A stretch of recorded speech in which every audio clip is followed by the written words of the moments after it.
It was one of the most traumatic events in American history. The murder of John F. Kennedy, the 35th President of the United States, on the streets of Dallas on November 22, 1963. If the presidency of the United States is being decided by bullets fired from rifles rather than ballots cast by citizens, we have indeed been taken over by a whole new form of government. A growing majority of Americans refuse to accept the official version of events, that a lone assassin murdered their president. Those of us who want the truth, want to really learn what happened here, keep asking these questions, because it tells a lot about ourselves, about our values, and ultimately the direction of our country. New information about Kennedy's murder continues to emerge, confirming that the truth has been withheld from the American people. We're very lucky that there at least are people who individually have now convinced the vast majority against the mainstream media that the Warren Commission got it wrong.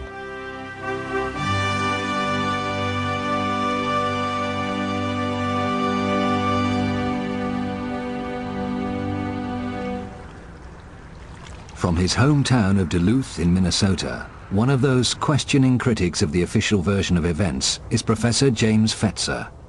The resurgence of interest in the death of JFK had repercussions when Congress passed the JFK Records Act in 1992 that created a 5-civilian-member board entrusted with the responsibility to review and declassify documents that were held by the CIA, the Secret Service, the Office of Naval Intelligence, and so forth. We know from its own report that it had some significant failures. For example, and the Secret Service, which deliberately destroyed motorcade records that would have revealed that the motorcade in Dallas was a travesty, a violation of at least 15 different Secret Service policies for presidential protection.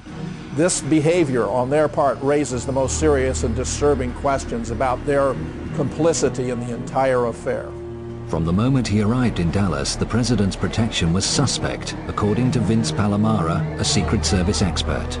There was last-minute changes invoked by the Secret Service involving President Kennedy's security. Specifically, agents were told not to ride on or near the rear of the limousine. Now, these orders were funneled from the Assistant Special Agent in charge of the White House detail, who was the planner of the Texas trip, Floyd Boring, to one of his assistants, a shift leader by the name of Emory Roberts, who was in charge of the follow-up car. You can see an agent, Henry Ribka, doing his normal duty, jogging besides the limousine, when in the follow-up car, you can see Emory Roberts stand up and wave him back, and you can see a very perplexed Agent Ribka waving his arms in the air several times in seeming disgust. There was another last-minute change made at Love Field, invoked by the Secret Service. The Dallas Police Department motorcycle outriders were told not to be beside the car. It went from 4 to 6 down to a measly 2 riders on each side, and to add insult to injury, they were pushed further back in the motorcade by those agents not being by the car, by those motorcycle officers not being in their position. It opened up President Kennedy to a field of fire from in front and from the rear. In the months before the trip to Texas, there had been a growing number of threats against the president's life. Despite the increase in conspiratorial activity in the month of November 1963, in the apparent red alert the Secret Service appears to be under in response to this activity, the agency acts in the opposite fashion and actually reduces the security and acts like no threats on the president's life are occurring. Why? Uniquely on that day in Dallas, the press, the camera crews, Kennedy's military aide, who would normally sit in the front of the president's car, and even his personal physician, were all relegated to the rear of the motorcade by the Secret Service. In a conventional motorcade, the president would be somewhere in the middle, surrounded by security and the press. In this case, the presidential limousine was set right out in front of every other limousine, which of course is the reason why the Secret Service destroyed the records of its own motorcades when they were asked for them by the Assassination Records Review Board. The most suspicious behavior by shift leader Emory Roberts was to be at the time of the shooting in Dealey Plaza. Tragically, he actually ordered the agents not to move during the heart of the shooting. Agent Sam Kinney, who drove the follow-up car, admitted as much to me and told me, quote, "exactly right," end quote. And all these deficiencies begin and end with the Secret Service, because they were the prime movers. They were the ones who were directing the security arrangements from Washington up to and including in the heart of Dallas during security meetings. They were the ones that gave out assignments, vetoed or approved of security arrangements. So the buck stops with them. At Parkland Hospital after the president's death, the media were reporting that the fatal shots had come from in front of the presidential car. A press conference was conducted by Acting Press Secretary Malcolm Kilduff at 1:30 after the president had been pronounced dead at 1 o'clock. Malcolm Kilduff explained that it had been a simple matter of a bullet right through the head while pointing to his right temple and attributing that finding to Admiral George Berkeley, who was the president's personal physician. This wound to the right temple and another wound to the throat, 3 different times described as a wound of entry, were widely broadcast on radio and television that afternoon. They were quickly suppressed because, of course, they contradicted the official government account, which was that 3 shots had been fired, all of them from above and behind.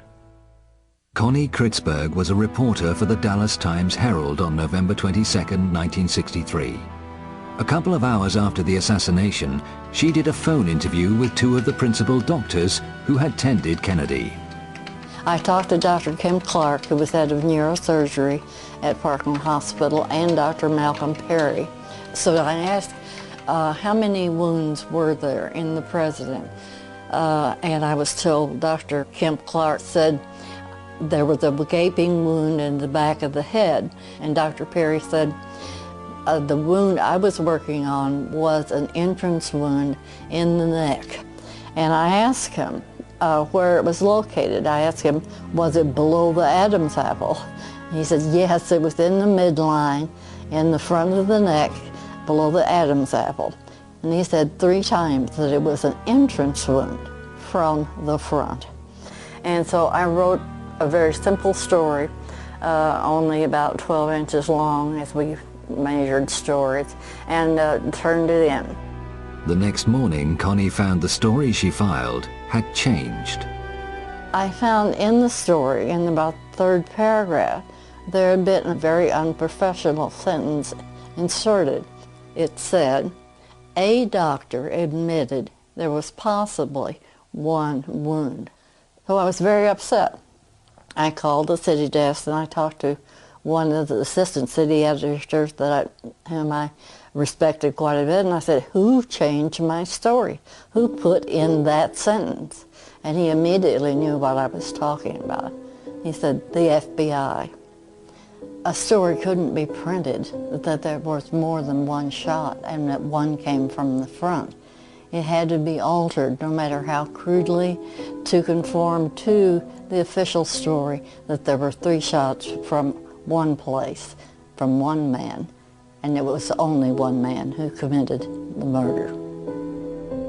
Confirmation of what Connie was told by Dr. Perry comes from one of his colleagues who also attended the fatally wounded president at Parkland Hospital, the late Dr. Charles Crenshaw. Prior to the tracheostomy performed by Dr. Perry, I observed in the lower third of the neck a small, rounded, well-demarcated entrance wound. This was obliterated by the tracheostomy in that Dr. Perry made the tracheostomy incision through the entrance wound. Different parts of the tissues were spread. He then made the incision into the trachea and through the hole that had previously been made by the entrance of the bullet, the tracheostomy was put in place. Radio reports from Dallas that afternoon mentioned the small round wound of entry in the front of the president's neck. They were heard by the late Dr. Robert Livingston, who was then scientific director of the National Institute for Mental Health. The reports had been that the president had been shot from the rear, from the 6th floor of the Texas School Book Depository building. And the evidence at hand from the Parkland Hospital doctors of a small, neat wound in the neck was contradictory to that, or at least complementary to that, in the sense that it required that there be a shot from in front, so that if he were shot from the rear, he was also being shot at the same time from in front. So I wanted to tell whoever was going to do the autopsy about that, and so I telephoned Bethesda Naval Hospital. The officer of the day I knew, and he put me quickly through to Dr. James Humes, who was going to head the autopsy team. He was very cordial, and we had a good conversation, brief. He had not heard about the neck wound. I told him that it was important because it was a wound of entrance, and I told him that it should be explored completely for its track and to find any bullet or fragments of bullets that would remain, and particularly emphasized that it had to be a frontal wound since there was no tearing of the tissues. He left the telephone momentarily and came back and said, "Dr. Livingston, I'm sorry I can't continue this conversation. The FBI won't let me." Humes later claimed he only learnt about that bullet wound after the autopsy from one of the Dallas doctors. He never examined it. I'm absolutely certain about that telephone call. I'm sure that Dr. Humes got a clear impression from me about the neck wound representing a wound of entrance. Further corroboration of a shot fired from in front of Kennedy's car came from the late Dr. Evalia Glanges in her only filmed interview. She was no stranger to guns. I've been handling a gun since I was a child. Couldn't even hold the gun. I had to put it on the fence in order to shoot it. Oh. On the morning of November the 22nd, 1963, I was a second-year medical student at Southwestern Medical University in Dallas, Texas. We ran around the side of the building to the emergency room exit, and the presidential limousine was there. Had been standing there for some time just watching the back of the emergency room when I realized that there was a bullet hole in the windshield. Talked to my friend next to me and said, "Look, there's a bullet hole in the windshield," and pointed it out to them. At the time, I did not know any of the details of the shooting. I was quite shocked when I looked up and saw the bullet hole, but it was very clear. It was a through and through bullet hole through the windshield of the car from the front to the back. I don't believe there's even any cracks associated with that bullet hole. It seemed like a high velocity bullet that had penetrated from front to back in that glass pane. At which point a security officer of some type raced forward and jumped in the limousine and drove it off even as I was leaning against it to an area back of us somewhere. And that was the last time I saw the limousine. The Secret Service made certain no authority in Dallas had an opportunity to examine the bullet damage to Kennedy's car. The Secret Service also usurped Dallas authority and removed the Kennedy limousine from Parkland Hospital and flew that limousine back to Washington, D.C.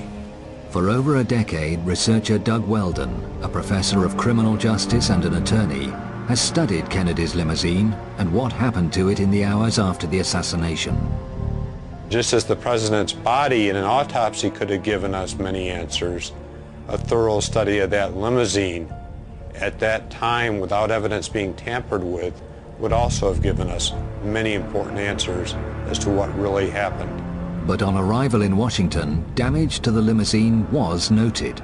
Charles Taylor Jr., the Secret Service agent who had accompanied Samuel Kinney in driving the vehicle to the White House garage from Andrews Air Force Base, noted in his report that of particular significance, just left to center of the windshield was a small hole from which it appeared that bullet fragments had been removed. Nick Prunspy, a United States Police Park officer, also had an opportunity to take a look at the vehicle while it was in the White House garage. He noted that there was a small hole in the windshield, and based upon his many years of experience as a police officer, he noted that that hole had been caused by a bullet. Over the ensuing days, the car was scrutinized in the White House garage by a number of people. But one day was different.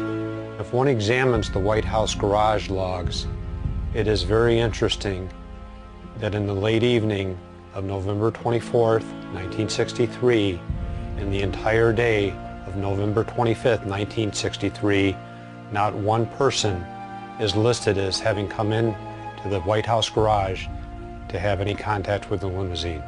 Rumors circulated at the time always denied that the presidential car was secretly flown from Washington to the Ford Motor Company in Dearborn, Michigan, for the removal of its damaged windshield. It is very clear that the only mode of transportation that could have been used to transport the limousine from Washington, D.C. to the Dearborn plant would have been via airplane. There are several airports in the Detroit area. It would have been a simple matter to transport the limousine undercover to its final destination, the Ford Motor Company's Rouge plant. The late George Whitaker Sr., seen here with his wife, was a lifetime employee with Ford and held a managerial position at the Rouge plant.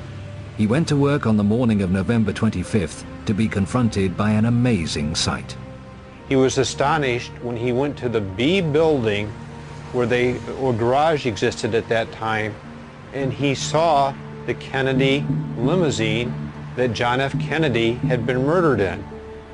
The interior of the limousine had completely been stripped, and the windshield was not in the limousine. He went to the glass lab where he was in charge of laminating glass, and the glass lab door was locked. He knocked on the door, and it was open, and two of his subordinates were in there with the windshield that had been removed from the vehicle. They were under orders to take that windshield and use it as a template in making a new windshield. But what fascinated him, and which he discussed with his family and no one else until he spoke with me, was that he saw a hole in the windshield. It was a good, clean bullet hole right straight through in the front. Right. This had a clean, round hole in the front and fragmentized from the front to the back.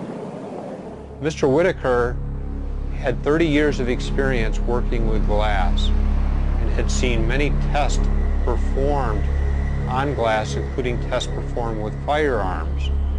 He described that hole as being in the same location that Charles Taylor Jr. of the Secret Service had described the hole in his report. And of course, without knowing that anybody had observed it before then, but he also was absolutely 100% convinced that that shot had to emanate from the front of the Kennedy limousine, thus indicating that a shot had been fired from the front, to his mind, to 100% certainty. I asked him what had happened to the original windshield. His answer to me was, "We scrapped it." I said, "You destroyed it?" And he says, "That's right. Our orders were to scrap that windshield." After George Whitaker died in 2001, this statement was found amongst his possessions, reaffirming for future generations exactly what he had told Doug Weldon 8 years previously. This document was discovered, and for me, it gave the final stamp of approval that what he told me on that August day in 1993 was in fact the truth of what really happened. One of the assassination's most significant smoking guns, indicating both a conspiracy and a cover-up, is kept here. Kennedy's original autopsy photographs, taken at Bethesda Hospital on the night of his death, have always been used to support the lone gunman theory. I've looked at these autopsy photographs at the National Archives on many occasions now. I've actually been there on 9 separate visits. When the photographs of the back of the head at the autopsy were shown to 16 Parkland doctors, all 16 said they did not recognize that photograph as what they had seen in the emergency room at Parkland Hospital. How many people did recognize it? 0. When I went to the archives to look at these photographs of the back of the head, there's a pair of photographs, so I used the stereo viewer. And what I saw was really quite shocking. This whole area of hair on the back of the head, with the hair standing up, looked as if it had been glued in one particular plane in space. It was two-dimensional, whereas the rest of the photograph is three-dimensional. And the 3D effect occurs for virtually all the other pairs of photographs, so this was unique. The back of the head, this area, and the hair sticking up here looked as though it was simply two-dimensional, as if it had been glued into one position in space, in one plane. It was the most bizarre. What does that mean? Photographic forgery. We get a 3D effect for all the image except for the place where it's exactly the same because it's been dubbed in. So they took out basically the part where the hole was, and instead they used a soft matte insert to put in the same image on each of these photos of the back of the head so that it would look like there was no damage back here. If there's a big hole at the right rear of the head, that means a shot from the front. That can't be Oswald. So the conspirators were hard-pressed at this point. They had to get rid of that big hole at the back of the head, or it would have clearly shown shots from the front and no possibility of a lone gunman. Remarkable testimony regarding the autopsy photographs comes for the first time from veteran World War II photographer Joe O'Donnell. He worked for the State Department and then the U.S. Information Agency for a total of 23 years, serving with distinction under 6 presidents. He was devastated by Kennedy's death. He was a fine man, he really was. And I hate to say it, but I really loved him. I really did. Wonderful person. A close colleague of Joe's for many years was the late Robert Knudsen, a Navy photographer who was permanently attached to the White House. He didn't have many friends, not in the press. They were envious of him. But he was a very nice fellow. We always got along great. On the night of Kennedy's assassination, Robert Knudsen never came home. He returned to his family 3 days later, deeply disturbed. He told them he had taken many photographs of the president's body in the morgue at Bethesda, and that it was the hardest assignment he'd ever had. He said the Secret Service had controlled all of the film.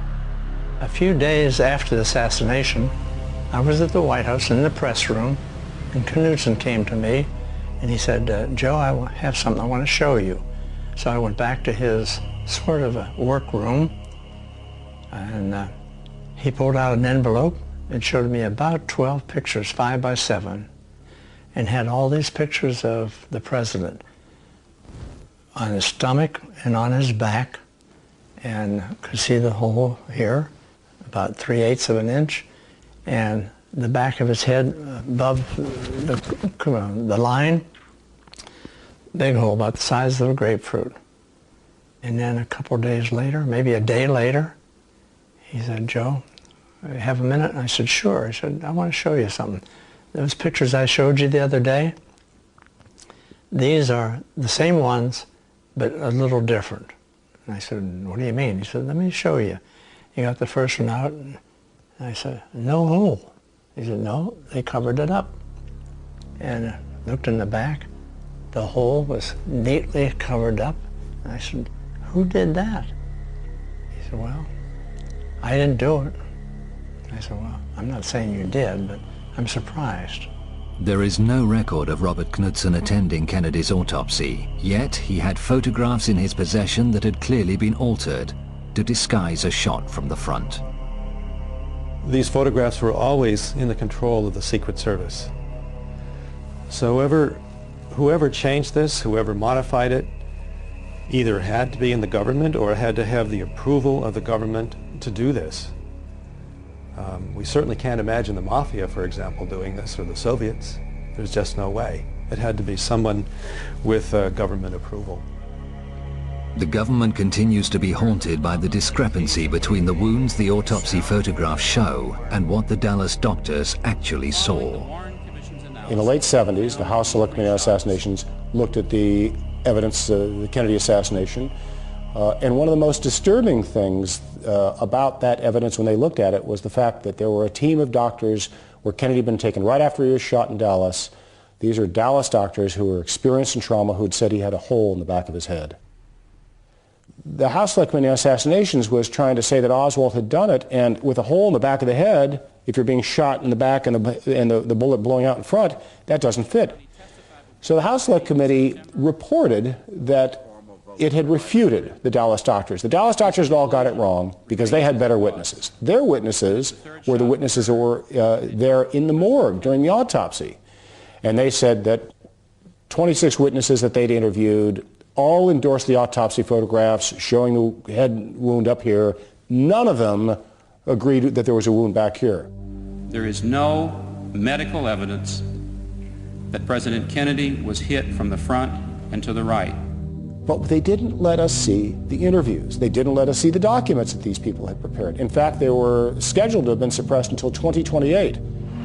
When the documents tumbled out in the mid-1990s, lo and behold, the autopsy witnesses, who the House Select Committee had interviewed, said the same thing the Dallas doctors did. The hole in the head was back here. They drew diagrams showing a hole in the head back here or back here, and it became very apparent that the House Select Committee had just interviewed these people, suppressed their testimonies, and then misrepresented them in their report. The forensic pathological panel simply says that if he was shot at from the front and to the right, the shot missed. The doctors who were supposed to evaluate the medical evidence for the House Select Committee assassinations never saw these suppressed interviews where not only were the Dallas doctors saying there was a hole in the back of the head here, but so were the morgue witnesses saying there was a hole in the back of the head. So it was a complete abomination. It was perhaps the most dishonest thing that was ever done, and it was apparently done to keep Oswald as the central figure in this scenario. As the cover-up of Kennedy's murder slowly unravels and the true picture unfolds, new smoking guns are revealed. This is the Field of Honor in Restland Cemetery, Dallas, and the burial site of a professional mortician laid to rest here by his colleagues on February 17, 1974. This plaque marks the life of a mysterious man whose links to the Kennedy assassination are only just beginning to emerge. His name was John Liggett. He is remembered as a highly skilled embalmer by a former friend and co-worker, Charles Smith. If he'd had to build a lip or a nose or build an eye orbit or an ear, he may work all night long doing the reconstructive work on someone that had been maybe shot in the face or an automobile accident. He was the best. He would tell you he was the best. And when he finished it, he wanted the family to tell him he was the best. Popular with his colleagues, he also had a secret life. There'd be days when John would call and say, I need to miss tonight, or I'm not going to be there. Or, this happened quite a bit, that we didn't know where John was, and I don't know that management knew where he was. He would just call in and say, I need off. Never discussed where he was, and we didn't ask. A lot of fellow workers would wonder, why can he be gone 2 or 3 weeks and come right back in so easy? And we felt like if we were gone for 2 or 3 weeks, so there's no use in coming back. In a small town in Oklahoma, far from the rhythms of the big city, John Liggett is remembered by a former wife. Lois married him in Dallas after a whirlwind romance only 3 months before Kennedy's assassination. John was a very charming person, and I found him to be very attentive and considerate and very, very sweet to me. I loved him. I fell in love with him. John came into our lives less than a year after our own father, Charles Godwin, had been killed in a private plane crash. And John was not real welcome by my 2 older sisters and my brother and myself. We were a family. And he had a ready-made cover, and that's what I've always thought, is that we were a convenient cover for a man who needed that. On the day of the assassination, John was with Lois at Restland, attending the funeral service of her late aunt. He was suddenly called from the graveside. John went to the office and came back very shortly and explained to me that the President of the United States had been shot and that he was called to go to Parkland Hospital. I went home after the funeral, and it was about 2 o'clock in the afternoon, and John called me from Parkland. I could hear the confusion in the background, and I asked him what was going on. He said, the President has died. And I said, well, did Restland get the job? And he said, no, some other funeral home got the job. but he said, I've got a lot of work to do. Don't try to call me. I'll call you as soon as I can. And it was about 24 hours before I heard from him. He came home and he walked in the door, and when I saw him, he physically looked like he had really been through a very traumatic experience. His clothes were disarrayed, and that was so out of character for him. He was obviously tired, very exhausted, but agitated and hyped, and informed my mother that we would be leaving town, that we had to get out of town. I said, where are we going? And he said, we're going to get out of town for a while until all of this blows over. And that was a quote, because I thought, well, what blows over? A high-speed journey south took the perplexed family firstly to Austin and then San Antonio. John made brief stops en route to have huddled conversations with various contacts. Throughout this journey, there were conversations that went on between John and his relatives and friends that I did not feel like I was privy to, that they knew something I didn't know, and I didn't understand what was going on. In the early hours of Sunday morning, November 24th, the family finally checked into a motel near Corpus Christi. John had a further meeting, this time with his elder brother, Malcolm. Here again, they had conversations that made me feel like I didn't belong, that they knew something I didn't know. I don't know why we were there, but it seemed to be very important to John that we were there. I do recall that every time I would see John in the room there, he was seated on the end of the bed, watching the television, and very intently watching the news, and chain smoking, because he did chain smoke. And was when John was nervous, he had a little bit of a nervous tick in his cheek, which I always knew that he was a little nervous there. That's when he saw Oswald killed by Jack Ruby. He's been shot. He's been shot. Lee Oswald has been shot. The minute he saw that, he looked at me and said, everything's okay now, and you could just see his face. He was like all the pressure had been taken off of him. All of a sudden he was like, sigh of relief, let's go, we can go home now. It was basically, pack your things, come on, we're leaving, now we can go. We went back to Dallas, and everything went back to normal as everything could be under those conditions of the president's death. But their lifestyle changed. After the assassination, John seemed to come into a lot of money. The family moved into a luxury home, and Liggett became a big-time gambler, hosting some of the wildest poker parties in Dallas. The whole lifestyle from the moment John Kennedy was shot was just one chaotic thing after another. Either the police were involved in something he was doing, or his gambling was involved in something he was doing. It was just way over my head. The company he kept, the people, the pressure, it was just more than I could take. There was an occasion that my sister, Benny, and my mother both recall of a visit from one of John's rather eccentric friends from New Orleans. And he was a rather freakish character, and my sister claims that we made merciless fun of him, the kids, my brother, my sisters, because he was rather odd with the painted-on eyebrows and the wig. He was a rather freakish man. John said to us that this was a friend of his from the Civil Air Patrol, that they had been in Civil Air Patrol together. And we believe this was David Ferry. David Ferry was a prime suspect in the 1967 Garrison investigation into Kennedy's assassination. He was found dead in his New Orleans apartment before he could be interrogated. I really believe that John Liggett was somehow involved in the John F. Kennedy assassination. I think his role was to do something with the body. To the body, how alter it, fix it, I have no idea. Now, he may have even gone with it to Bethesda. He had plenty of time to do that.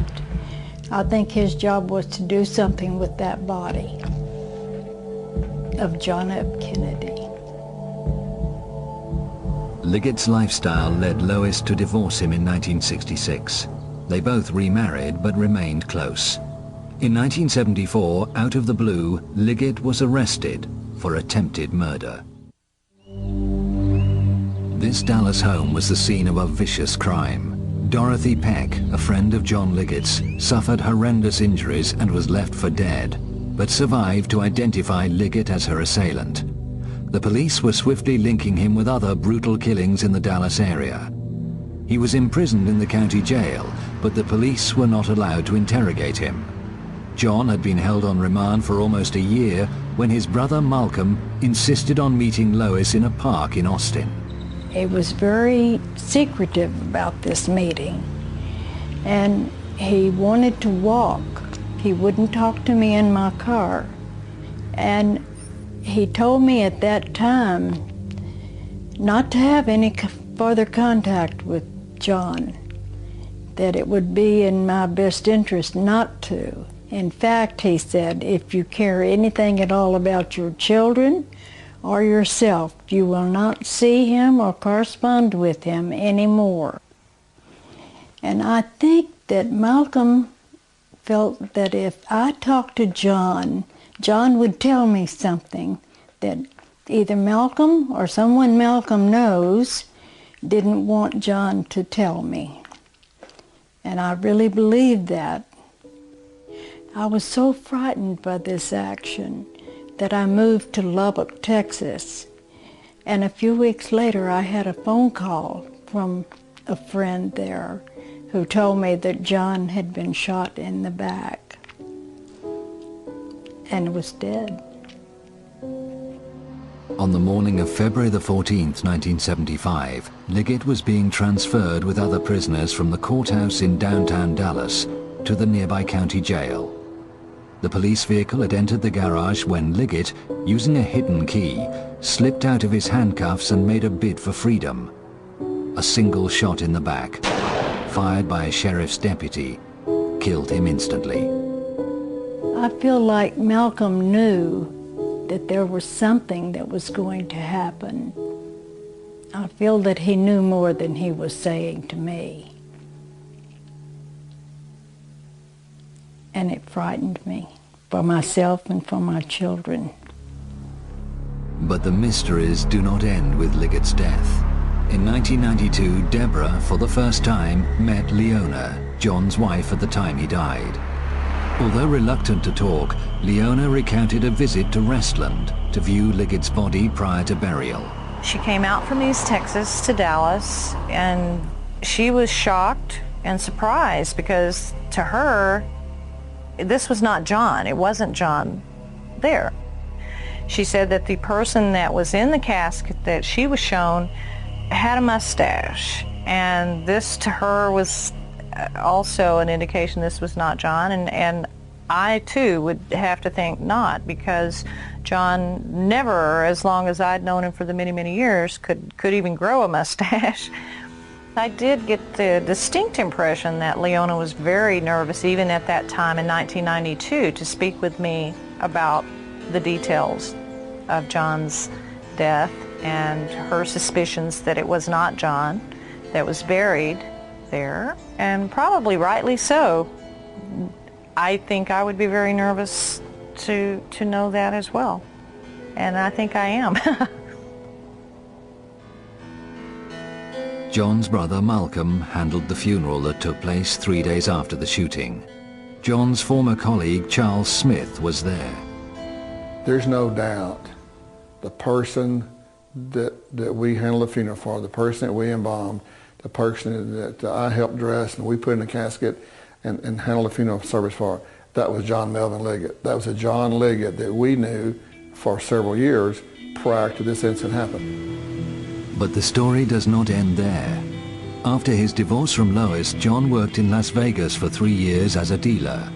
He had close contacts there. Recently, Lois was on vacation in Vegas with her grandchildren when she had the most extraordinary experience. We were in a casino, and I saw someone that looked exactly like John Liggett. And he turned around and looked at me and heard me call one of my grandchildren's names. And when I did, he looked at her, and he looked back toward one of the people that worked with him, turning his back to me, and said something to him about me because he pointed back of himself toward me. But we didn't stay around to find out if that was John or not. I was pretty shaken by it. I really felt like from the back of his head, and when he turned around and faced me, I thought it was John Liggett. So it wouldn't surprise me a bit in the world if he were in Vegas. In fact, that's the most logical place I can think of that he would be. Lois and Deborah's suspicions about John Liggett's ties to the assassination are reinforced by a photograph that has emerged in recent times. It was taken at Jack Ruby's Dallas nightclub, The Carousel, prior to the assassination and Ruby's shooting of Oswald. Obviously, one would recognize Jack Ruby. Immediately to his right is John Liggett's brother, Malcolm Liggett. His wife, Suzanne, the blonde, to his right. We met her several occasions that she was at our home. The last I recall seeing Malcolm Liggett was at my mother's residence in Dallas, and this was at the time that John was still in jail in Dallas. The woman with the dark hair and the black dress in the center of the photograph is Iris Campbell. Not at the time of this photograph, but years later my mother met Iris when they were living in West Texas out in Lubbock. My mother was a member of the Episcopal Church, St. Paul's there in Lubbock, and Iris came in one day and had expressed an interest in becoming an Episcopalian and joining the church. And she and my mother became very dear friends, and later also became my daughter's godmother. For a few years there, she was in and out, in close contact with my mother, came and visited frequently, and then disappeared, basically just disappeared. And I've not seen Iris Campbell, and neither has my mother, for many, many years. She just kind of faded out. Prior to seeing this photograph, I was unaware of any connection between the people that I do know and Jack Ruby. And it does put them in context then as acquaintances of Jack Ruby's.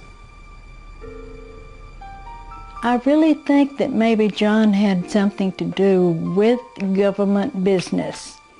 I really believe his death had something to do with the John F. Kennedy connection. What exactly, I don't know, but I believe it. Much may still remain obscure, and many questions wait an answer. But as more and more courageous Americans speak out, the smoke begins to clear, revealing the hidden truth that lies behind the assassination of President John F. Kennedy.